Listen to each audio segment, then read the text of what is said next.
everybody, welcome back to Northernlion, place of Binding of Isaac Afterbirth Plus.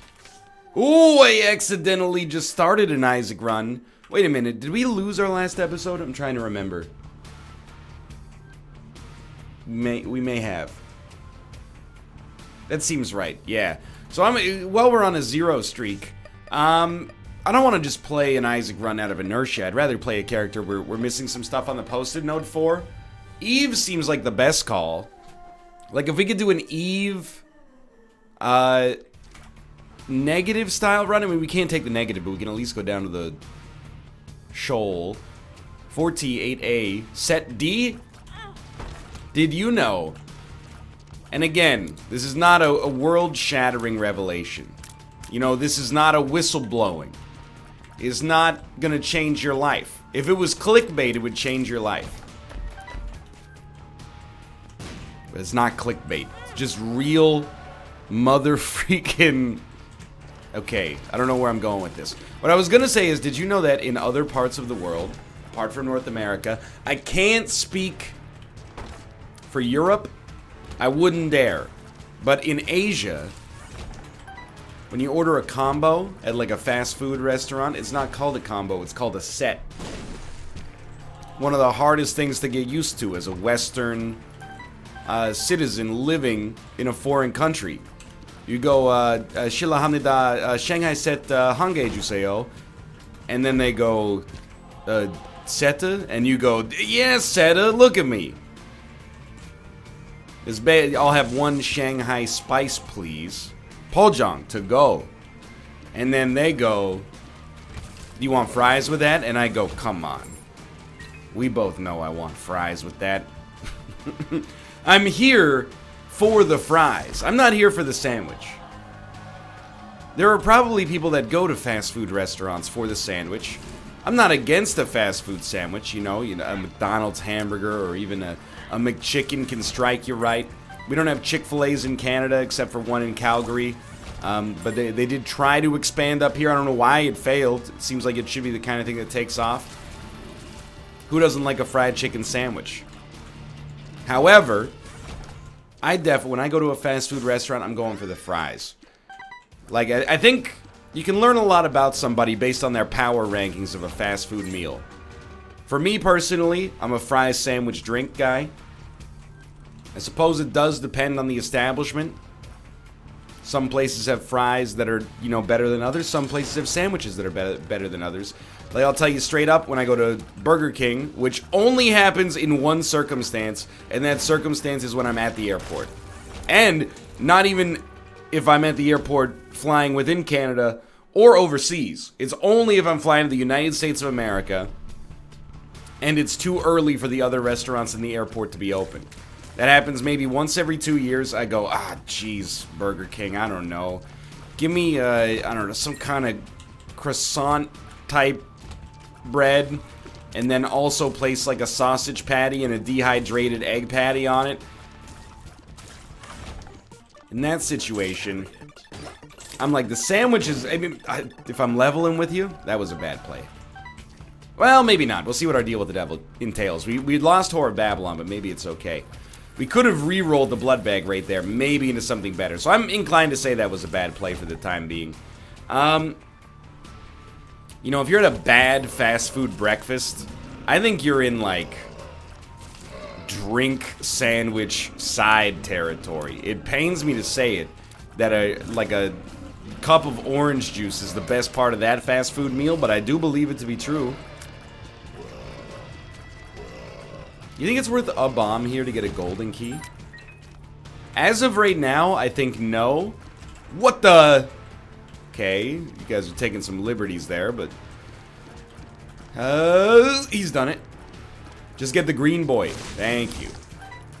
We'll see. I want to make use of this D4 room if possible. Now, if I'm leveling with you, even when I'm at, like, a nice restaurant... You know, if, like, my mom takes me out for my 13th birthday or something like that, and we go to a nice place like a Red Robin, I'm still all about the sides.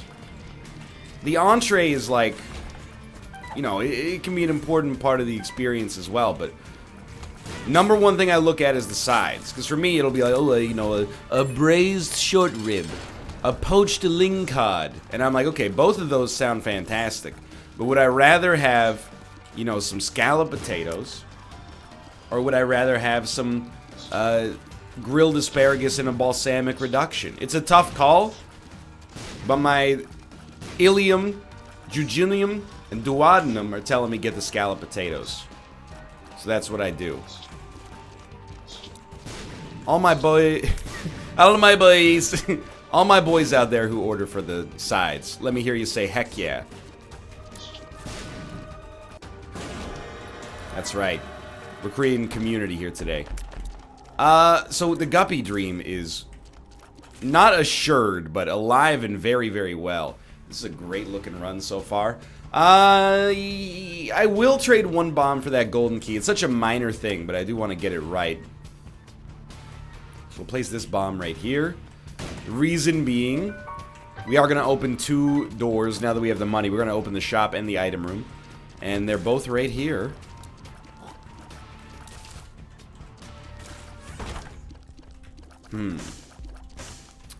I don't know whether or not we've had the blue map. Like, that's a choice that I'm considering making for completion's sake. But I actually think we're going to go for the reroll within the 4 room because we did already have Samson's Chains. We took that as like a deliberate nerf on a semi-recent run. It might have even been one of the last couple of runs. Just so that we could get that posted or the set completed as quickly as possible. Excuse me. Okay, it only rerolled the item room. We've had Mom's eyeshadow like 100 times. You know what? I'll take it just to be safe, and we'll move along.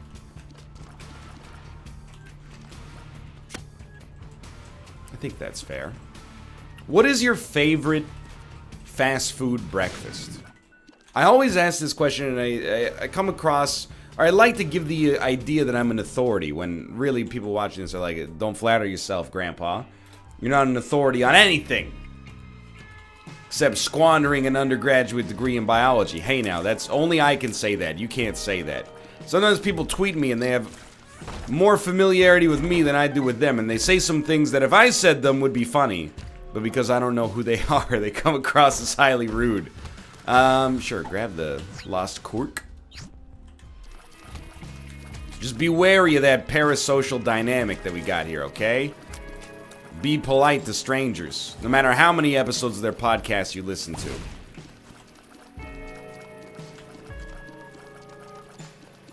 Please. We do have 2.63 damage. That's kind of is slowing us down right now. We can get around it eventually, but we'll get there. But what I was going to say is I think at a young age, I kind of just decided that I'm a McDonald's lad. You know, for breakfast, I can tell you the exact moment it happened. Okay, well, it wasn't even that young, but in the summer between 8th grade and 9th grade, or maybe 9th grade and 10th grade, I'm not sure. It was one of the few times from that era my memory's a little bit fuzzy. I had no job. I was on the young side for people that are, you know, in that grade. Like, I have a November birthday, so I was like, maybe 13 at that point. No, I mean, it was 13 or 14. Anyway. Summer vacation, didn't have a job, stay up way too late watching the movie channel, and going to, you know, drpepper.com, playing checkers online. You know, it was a great era for internet gaming. They didn't only have checkers, they had chess, reversey, Go, and usually some weird game that the developers themselves had made but wasn't nearly as popular as the other ones. Regardless of... Hey, back off, mister. Regardless of all of this, I would stay up until like 1 or 2 a.m. Pretty late as a youngster. And then, because, you know, my parents were like, well, you gotta do something. They were like, well, what if you go to the gym with your grandpa every Monday, Wednesday, and Friday while you're there? At least you got something to get you out of the house. You're not just sitting inside playing, you know, Stuntman on PS2 and listening to the radio all day, like it's 1973. Which, probably Stuntman didn't exist back then. But anyway, so yeah, every Monday, Wednesday, and Friday I would get up after like 3 hours of sleep. I'd go to the gym with my grandpa. And I, you know, I didn't have a personal trainer, but I did like one consulting session because they make you do it when you go to the gym. And the dude was like, yeah, I don't really know. You're like, 13 years old. Why don't you do like bicep curls and then these like tricep pull downs and then just bike for 25 minutes. And I was like, okay, that sounds like I'm going to end up with comically large arms if I'm flattering myself and then nothing else, but more power to you. And then after we got back from the gym, it was like 8:30 in the morning because he was, he was old. He woke up super early. Every time he would take me to the Walmart McDonald's and he would get 2 sausage McMuffins with hash browns, completely nullifying any progress that he had made in the gym. But still, more power to you. You're old. I like the idea of a continuously improving life, and as you reach adulthood, I hate the idea that you reach an age where you're like, I give up. I'm done. My brain's as full as it's gonna be. My body's already looked the best it's ever gonna look. I'm out. But I also understand the appeal of that. It's like, if you're 70, you can just stop caring about what anybody else thinks of you.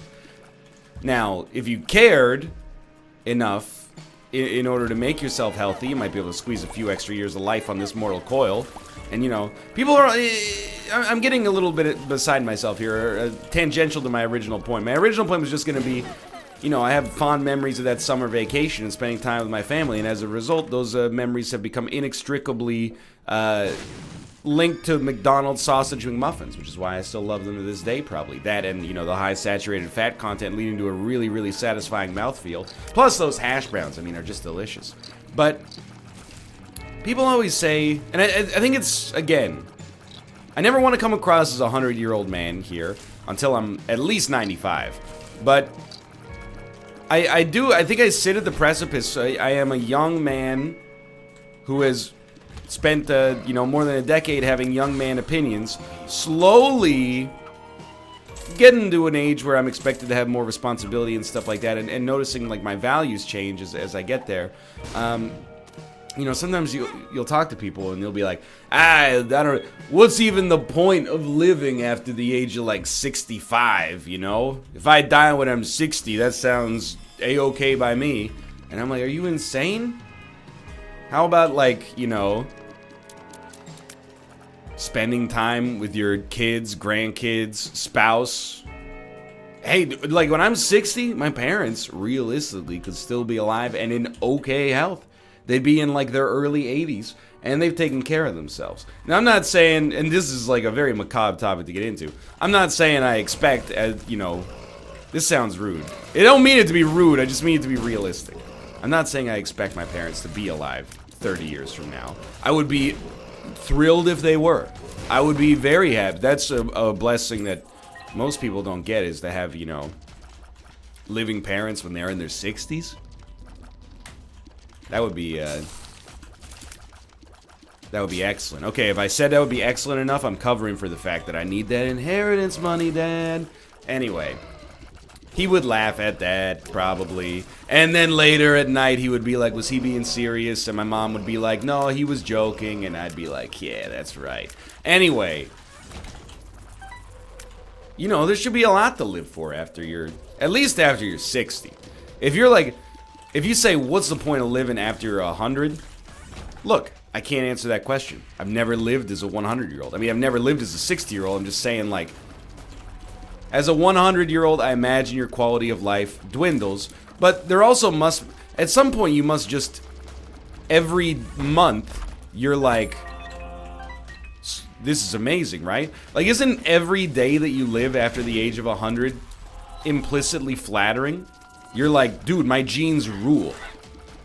Something like 1 in 10,000 men live to be over the age of 100. So if I live to be 100, as far as I'm concerned, it's not quite like winning the lottery. But it's pretty special. That's a rare feat. I can, I'm hoping that the days are better at 100 than they are bad. I'm just going to activate this for Horror Babylon. But simultaneously, I can struggle for another few years if it helps me take a crack at that Guinness Book of World Records. Not to mention, like, I don't know, man. I think there's a lot to live for after you get that age. Putting your body into a robot. Now we're going into satirical territory, in case you didn't catch the obvious tell. This is where the horror movie becomes a comedy, or vice versa, maybe. Anyway. I don't believe that. I think it's a very young man attitude. It's like, after the age of 40, if I make it to 40, that would be like a blessing. Well, I mean, it would be, in some ways. You know, if you make it till tomorrow, it's a blessing in some ways, I would say. You never know, right? I mean, we've been... again, it sounds macabre, but really it's not. But, you know, Kate is going to Japan in, like, today's Wednesday. So she's going on Monday, so, like, 5 days from now, she's going to Japan. She's a good solo traveler, and so am I. And I'm, you know, an adult who is more than capable of living in my own home by myself for a week without burning the place down or... you know, gaining 30 pounds or etc., etc. But, you know, there's been a lot of extreme weather in Japan. Plus, Japan has a history of earthquakes. So she's been talking about, like, you know, here's where, like, all the, you know, the hotels I'm staying. These are just good precautions. Here's the hotels I'm staying at. Here's the places I'll be at this time, just in case, you know, things go down while I'm in Japan. And she's talking about, like... you know, Japan as if it's this dangerous place. Which, she doesn't really believe that, but it's just, again, precautions. But I was telling her, man, like, I'm, like, probably more likely to die in Vancouver while you're gone. I actually, like, truly believe that. Less seismically active, but the big one could still hit. You know, there's not a whole lot of violent crime in the city, but I could just be walking around and boop! You know, get tagged for something. They'll be like, he's a gang member. Check it out, he's got a shaved head. And that's about as far as me looking like, you know, your average gang member, I guess, would go in Vancouver. I mean, most of the time I wear, like, a hoodie from H&M, which I don't think is really like the gang uniform, but admittedly, I'm kind of ignorant to the issue. But I was like, hey, you don't get to take the credit for maybe dying. I might die too. Anyway, we're all gonna be fine. It's important to think about, though, you know? I think I come by it honestly. By the way, if you wonder why at 29 does NL sound like a 100-year-old man sometimes? Not 100, I probably sound like a 38-year-old man. And I like it. But it's because of my parents. When I graduated from university, my parents were like, "This is a great day for you, son. Like, we're so proud of you." And I was like, "Thanks for paying my way." And they're like, "Don't even worry about it." And I was like, "This owns." And then my mom was like, "So tomorrow, we got to go to the insurance office and get you life insurance." And I was like, man, adult life, they were not joking. Starts real fast after college. It's like, you know, binge drinking Thursday, graduation Friday, Saturday we're gonna go get you a term life insurance plan. That's how I come by it. And they were right. You can have fun and still be responsible simultaneously. I'm still figuring that part out, but you know, we're getting there hopefully. Tower, Fool. The other one's Tower, right? Tower, Fool, Tower, Fool, yeah. We'll take Fool. The idea being we could get our way out of boss rush. We're very, very unlikely to make it to boss rush, but admittedly, yeah, let's not do that. Just, wait. Tinted Rock? Yes. One of the reasons at least, that we were so slow going here was because we were out of the Whore of Babylon phase for too long. If we really step it up, considering the mapping that we have, there is a chance. Sure. I'll spend a key, obviously. There is a chance we could beat Mom in time to make it to boss rush. And we definitely, I don't even need to check. We need to do boss rush as Eve. But depending on what we got going on, I may do it or may just skip my way out of it. We'll see. But you know, increasingly, it is looking like maybe we won't have the opportunity either way. We'll see. I will go back for the item room. That's how you know I'm on the bubble. Because if I thought we had any chance of boss rush, I might skip the item room because we already skipped by it, but... just to save some time. Why, you idiot! You lost 3 damage because of that. That's alright, there's gonna be a deal with the devil here. Guaranteed deal with the devil. 100% success rate. Thank you for the curse of the whatever there. I don't even bother to learn the names of the curses. They don't respect me, I don't respect them. It's the way it goes. I didn't even think about it, but having Daddy Longlegs has probably cut like 2 minutes off of our approach up to this point.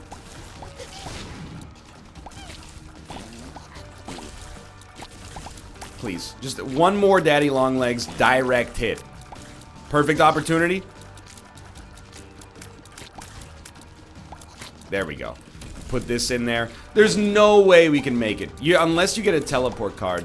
You might as well just accept that you're stuck where you are right now, and that's okay. Life will still find a way here. Don't worry about boss rush. If you play your cards right, maybe we can get a hush fight to happen. We're 1 guppy item away from a fairly easy hush fight. Dude, I gotta say. Now, again, I have some bad opinions. When I say bad opinion, I just mean unpopular. A lot of people take having an unpopular opinion as shorthand that they're smarter than the populace. That's not my case at all, okay? Most of the time when I have an opinion that's in the minority, well, it depends. If it's a serious issue, it's kind of a different story. But for at least stuff in games, if I have an opinion that's not in the majority, I go, okay, what is it that makes me have this opinion? Am I missing something? You know, do my values not align with everybody else's values on this? Blah, blah, blah, blah, blah. But I've been talking a lot of smack about PlayerUnknown's Battlegrounds. I think that, and I don't want to go too deep here. I did name it my Game of the Year 2017. And I still stand by that. If it wasn't PUBG, it probably would have been like Opus Magnum. So you can choose how you want to be mad at me. But I just want you to know, and we talk about this every December or January, but like, you're getting an honest critic, okay? If you know me, you know what you get when I recommend a game. But anyway, I think Bluehole is a company that is, to put it in the most polite way possible, in over its head with respect to that game. I don't think they ever expected to accidentally have one of the most popular games of the decade. And I think that it really feels like the game has come together in like the most slapdash way possible. It's like they accidentally made something that people loved, and then they were like, well, this is just our prototype. And they're like, well, you can't gut it now. You know, we got 2 million daily players. So I've been in like a bit of a doldrums with PUBG. Yesterday was Team Unity Tuesday on twitch.tv/Northernlion. We were playing some PUBG. I don't want to spoil it necessarily, but you should have seen it by now, because you should watch it live, and you should ingest all of my content and shirk all of your other responsibilities to make it happen. But, you know, I had a clutch PUBG victory. Maybe the best victory I've ever had. You know, not the best victory Team Unity's ever had, but the best victory I've ever had in my entire PUBG career. Including my one solo victory that I will cling to for the rest of my life. And it brought me back a little bit. I don't want to play PUBG in my downtime. I think it's great as just a Team Unity exercise. But it reminded me of all those times in 2017, you know? Hands shaking, tense, who's going to see who first. So I'll go to bat. I think I owe PUBG the most modest of apologies. Company, kind of not... When I say company bad, I don't want it to be taken out of context as me saying there's bad people that work there or untalented people that work there. I think the way that that project proceeded was very, very slapdash. But game, still good. Puberty. We shouldn't be taking those. Like, I think we're one puberty pill away from a health upgrade. And how does NL remember that? Well, it's deductive reasoning, my friend. You ever hear of little Sherlock Holmes?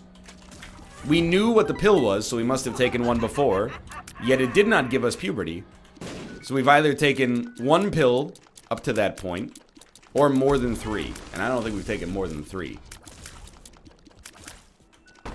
That better count. It better count as the room being done, I mean. Dude, I'm gonna be so cheesed. Well, I already am so cheesed. Oh, this is very important. What I was just gonna say is we're not gonna be able to get to Whore of Babylon forever. So we're gonna keep ourselves in Whore of Babylon state. Do not pick up any red hearts. Keep Guppy's head. It's a nice damage booster, but you really want to not pick up red hearts. See that? We had killed all the enemies before. I'm just saying. You know it to be true.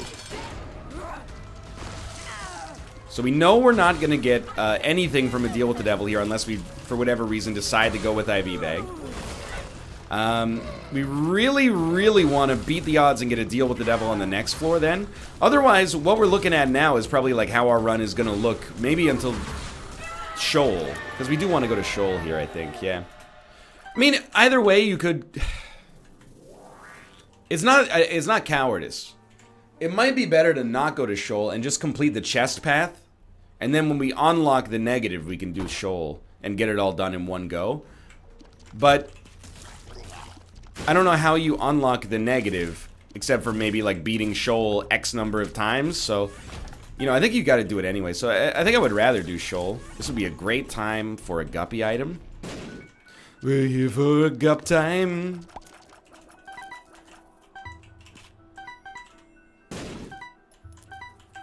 And you might be wondering, after all I've said, how do you feel about, Trooper's song? Wait, is that Trooper? Who sings it? Nazareth? Here for a good time, not a long time. Here for a good time. It's Trooper. Okay, yeah. You know, again, I'm pretty sure it's Canadian, you know. Here for a good time, not a long time. That's our 1 HP that we can afford to accidentally take. How do I feel about that song? I think it's terrible. How about, like, you can have a good time for a long time. You can still have a good time without compromising your time. This is why I'll never be... I would be the accountant for, like, the Beatles. I would never be in the band. Well, Ryan wants to be in the Beatles. He's got a great idea for a song. Oh, what is it, Ringo? It's called Save Your Money.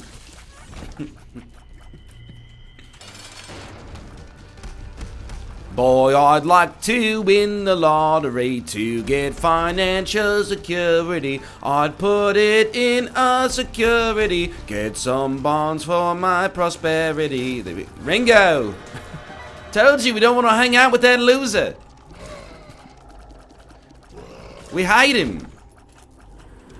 Yeah, if we want more money, we'll just make more albums. Plan to be around forever. Sorry to tell you, George. Beatles broke up in 1971. How does that make you? Well, you died like 5 years ago, but like, if you hadn't, the joke would still be on me, but like to a lesser extent, I suppose. No, absolutely not. Now we choose. Are we gonna fight Hush? I think this is a Hushable run. I would like to up our damage before we fight Hush, and our spacebar item is not Hush approved, but I think you could do it.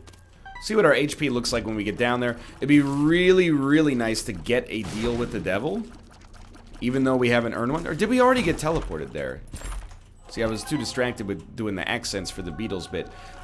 Very happy to have the virus, by the way, even though I squandered the HP that we got immediately. Or, sorry, squandered un-HP to begin with.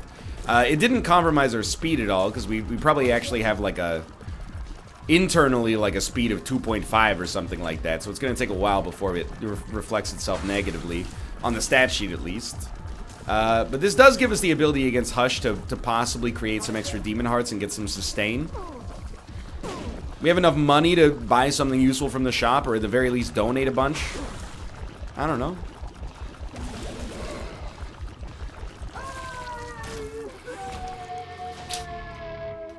I'll do it. I'll do it. I'm not afraid. It's my first run of the day. I gotta tell you though, these Hush Isaac runs, on a commentary level, they take it out of you. I was starting to wind down a little bit. Don't ever speak to me about that. I was starting to wind down a little bit. Had the Beatles moment already, and now I'm like, oh, we're just getting started. Hematemesis. Well, it's worth basically nothing. You walked into the fire again. Are you okay? Grab this. Brother Bobby is pretty bad. Dude, I gotta level with you. The dunce cap is pretty not valuable here, but I'll take it. First off, I don't think we've had... So that one's on me. That bomb also took 100 human years to explode. But I don't think there's very much of like a positive that you can say about taking 3 damage against no enemies on the blue womb. That's like a new height of idiocy. So we're gonna have to be a little better here. I was gonna say, I don't want you to hit me right away, but I kind of do want you to hit me so we can at least get the fly out there. Which passively is sadly one of our better damage dealers, I think. And then after this, we're gonna try to do Shoal. And it's actually a nice run, you know, knock 2 things off the list. Oh, we get the bird as well as the fly, of course. Dunce Cap actually seems okay, in the sense that we don't have to maintain like a line of sight on a 90-degree angle. I mean, I don't know. What would you describe this angle as?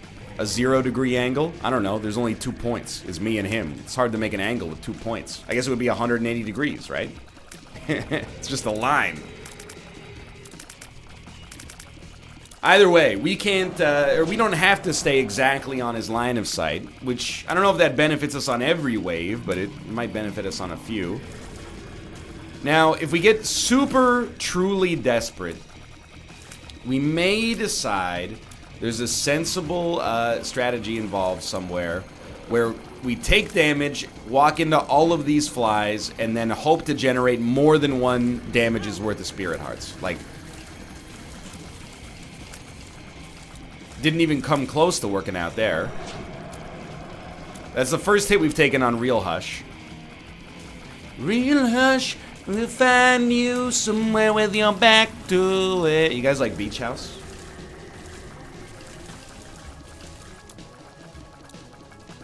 See? In a video where I act like I'm 50, I still know the bands that some of the youths are into. I mean, not like the 16 and 17-year-old youths. I'm talking about the, you know, 22-year-old youths who are, you know, drinking stouts and growing their first beards. I'm still with you. Oh, good. I'm excited kicked in.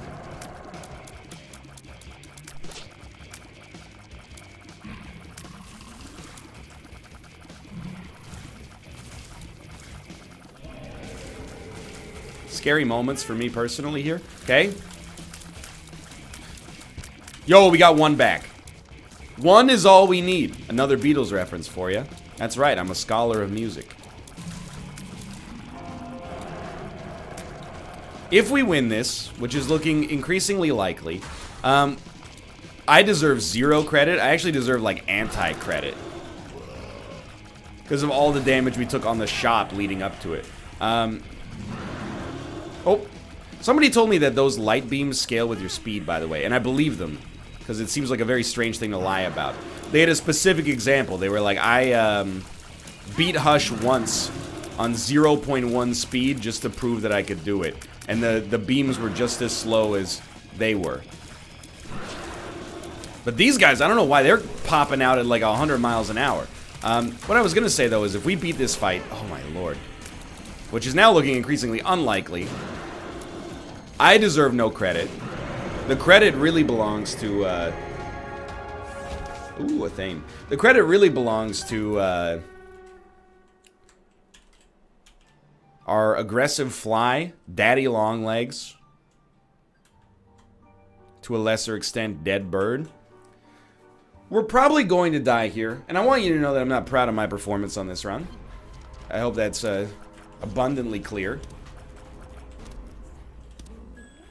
Up until the Hush fight, I was pretty proud. But then, we basically did lose 10 HP on the Hush fight, and like 3 of it was through completely unnecessary circumstances.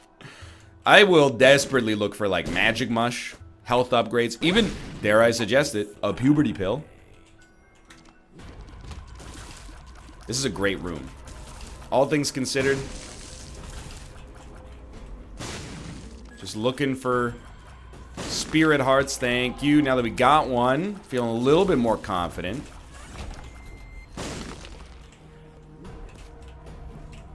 That was very dumb. Well, still, we got one spirit heart. I really expected more, but I'm not going to complain about essentially getting a free spirit heart. It's not like we're going to be using our bombs for anything down here.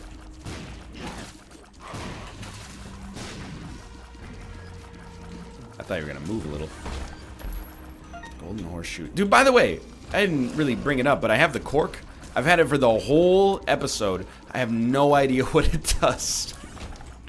What I will do, I think what would be funny is to look up what it does after we win, if we win, and see if it actually had any impact. I really, honestly do not know.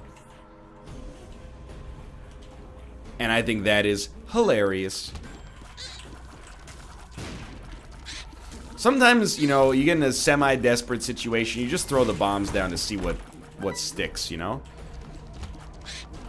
Like on this room, I'm throwing bombs down because if it kills an enemy, it's probably like a minus 25% chance to me taking damage. I can live with those odds. Okay. Okay.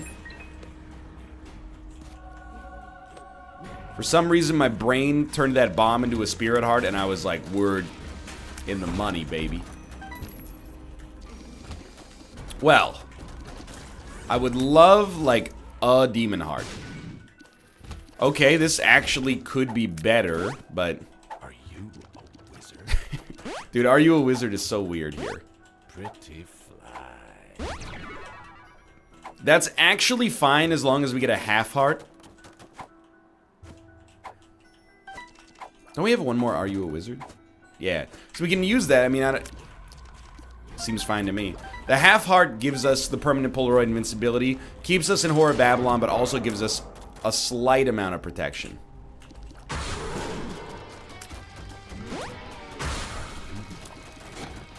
I don't know. My thinking here is just that with Are You a Wizard, I guess I would rather shoot straight.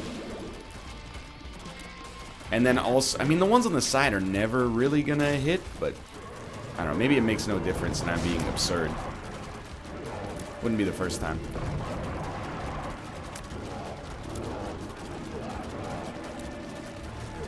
It's going pretty well. The feet are definitely the most annoying segment. I don't know why he keeps shooting straight. One of those, it didn't look like he was charmed, but maybe he started the charm, or maybe he started the attack animation before the charm had worn off. And he was just kind of soft locked into it.